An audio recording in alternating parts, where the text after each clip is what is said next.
हरिः ओम् श्री शम्भो स्तुतिः।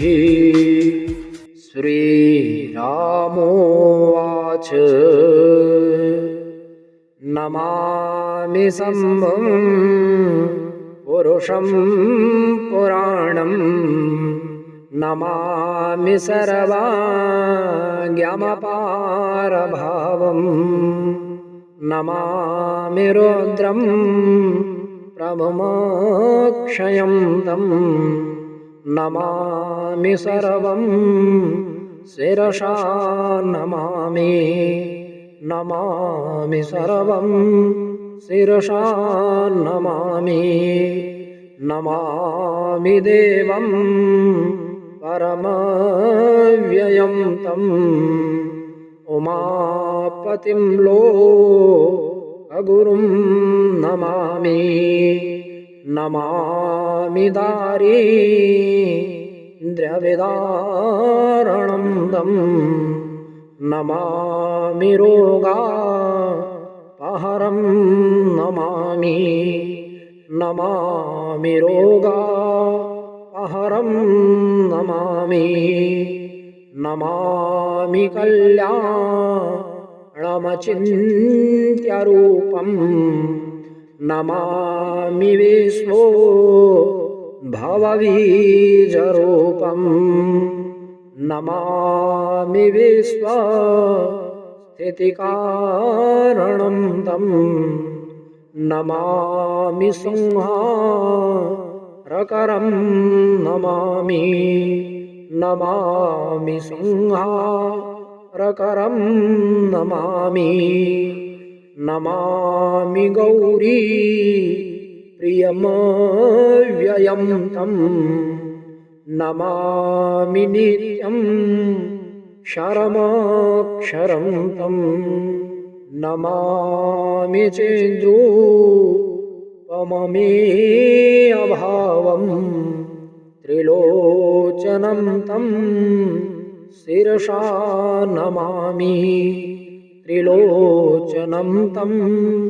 शिरसा नमामि नमामि कारुण्यकरं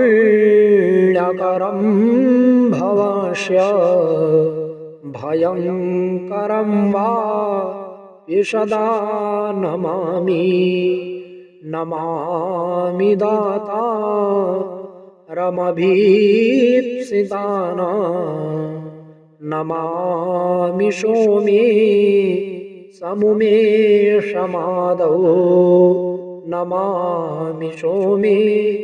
समुमेशमादौ नमामि वेद त्रयलोचनं तं नमामि मूर्ति त्रयवर्जितं तं नमामि पुण्यं सदसन्व्यतीतं नमामि तं पापहरं नमामि नमामि तं पापहरं नमामि नमामि विश्वासहितेरतं तं नमामि रूपाणि बहूनि ददते यो विश्वगोप्ता सदसत्प्रणेता नमामि तं विश्वपतिं नमामि नमामि तं विश्वपतिं नमामि यज्ञेश्वरं सम्प्रति अव्ययं तथा गतिं मलोक सदा शिवो यः आराधितो यः स ददाति सर्वं नमामि दानप्रियमीष्टदेवं नमामि दानप्रियमीष्टदेवं नमामि सोमे स्वरमस्वतन्त्र मुमापतिं तं विजयं नमामि नमामि विघ्ने स्वरनन्दिनाथं पुत्रप्रियं तं शिरसा नमामि पुत्रप्रियं तं शिरसा नमामि नमामि देवं भवदुःखशोक विनाशनं चन्द्रधरं नमामि नमामि गंगा धरमी समीड्य मुमाधवं देववरं नमामि उमाधवं देववरं नमामि नमाम्यजादि सपुरन्दरादि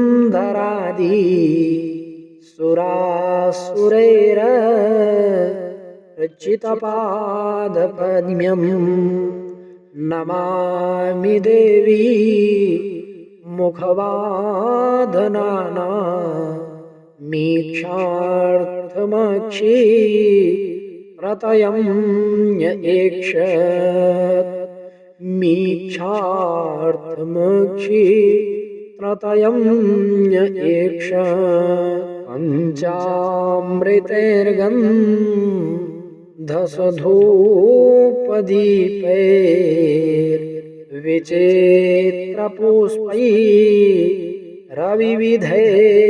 पञ्चामृतैर्गन्धसधूपदीपैर्विचित्रपुष्पैरविविधैस्तमन्त्रैः